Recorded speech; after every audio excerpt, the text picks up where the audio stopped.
Hello and welcome to this week's episode of Buy This Watch, a super hot smoking deal, one worth checking out. Now some things to point out.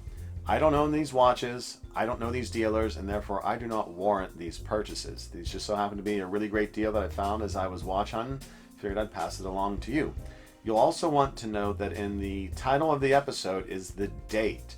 By the time you see this episode, these watches may not still be available. Still worth checking out though, because if it's still available, it might be a watch you want to have a closer look at. Happy hunting.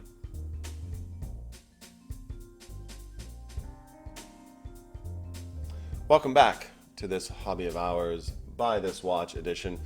Today we're going to be taking a look at Seiko Spirit Design watches.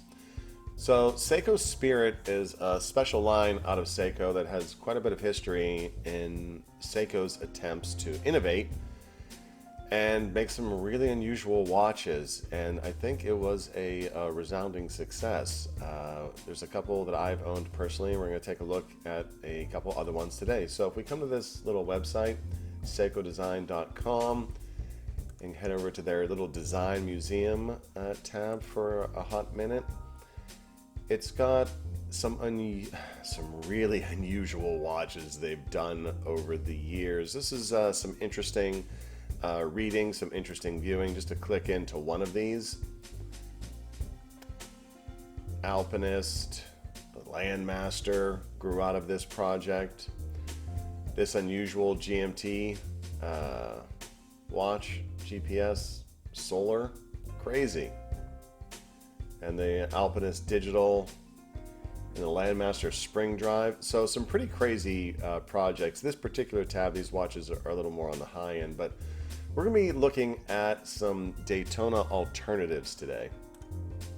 So starting out as pick-click, as I'm off to do, typing in Seiko Spirit Chronograph, and just kind of filtering through what's out there, and you're going to see quite a few unusual models here, all with that 3-register chronograph, layout.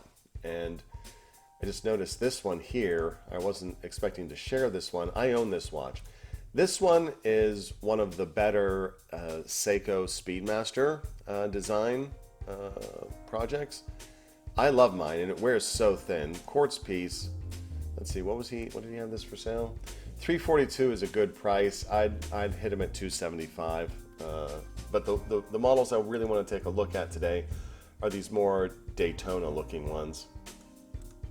So we've got one in red. These are all around $100, $120. We got them in red, white, blue. Then we got a reverse panda.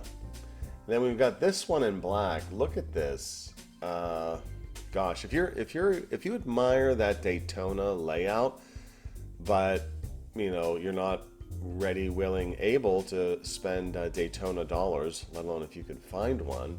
These are nice. Let's see oh yeah, you can even have a platinum one. At these price points, you could have several Seiko Daytonas if you so desired. Kind of a neat thing. So if you start your hunt with Seiko Spirit Chronograph, and I realized a lot of those were Seiko product shots as opposed to, giving you an idea of what it looks like in the metal, in the flesh. Because sometimes the colors can be a little more subtle. Yeah. These are nice. This watch is the watch that started my broship with Rose City. He's a bro now, but he started out as a customer. He bought this watch off of me. So this is the watch that hallmarks our broship. Hope you're doing well out there, Rose City. And if you ever end up taking some of this buying advice, shoot me a comment. Let me know. It's always fun to share the wisdom, share the hobby. All right, have yourself a great week, and we will catch you on the next one. Take care. Peace.